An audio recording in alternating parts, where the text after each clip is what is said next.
This past weekend, I packed a backpack and headed to a Trappist monastery, one that I have frequented a number of times the past few years and has quickly become a sacred place for retreat and contemplation. I wanted to capture a glimpse into the beautiful rhythm of the Trappist way of life, and the ways they stand so countercultural to things that have unfortunately become so commonplace today, such as fast materialism, constant distraction-seeking behaviors, and a cultural overemphasis on productivity.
Core to the rhythm of the Trappist lives is their prayer life.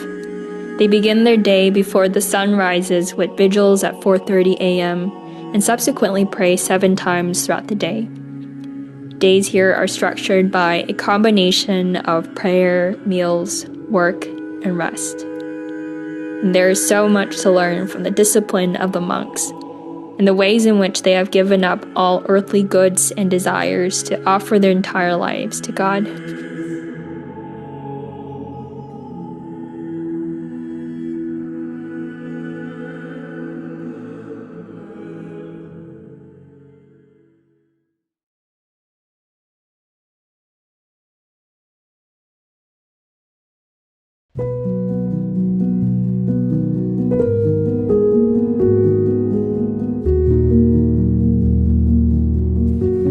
"60 years ago, German philosopher Joseph Pieper argued in his book on leisure that Western society increasingly devalues leisure.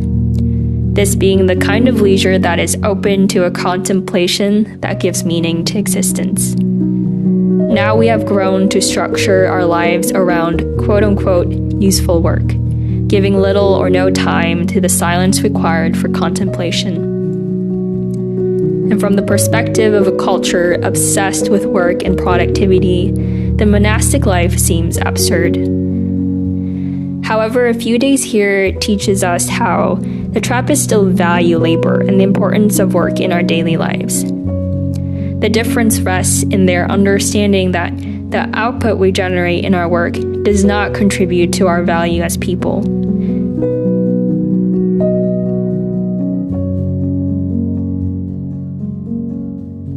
Work is good insofar as it does the will of God and allows us to grow in our love and prayer.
The rural setting and silence of the monastery always retunes my senses to the beauty present everywhere and in everything. From the color of the sky, the plants still growing in the cold, the sun dancing through tree branches, the birds singing their songs in the morning, to the vastness of the fields.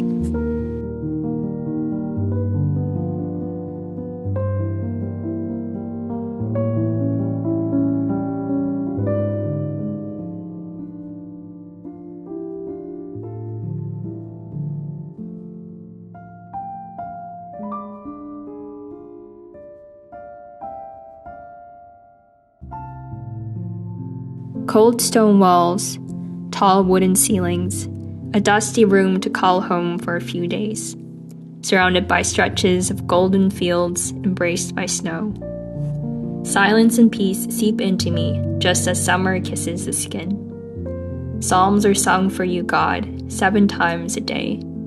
As voices join to sing of their love, all thoughts dissipate. And in this silence I see all the ways I faltered, all the ways to grow, all the ways you have always been by my side. Heading home, I cling to this contemplation of you. May this solitude stay alive in me, whether in empty fields or in crowds.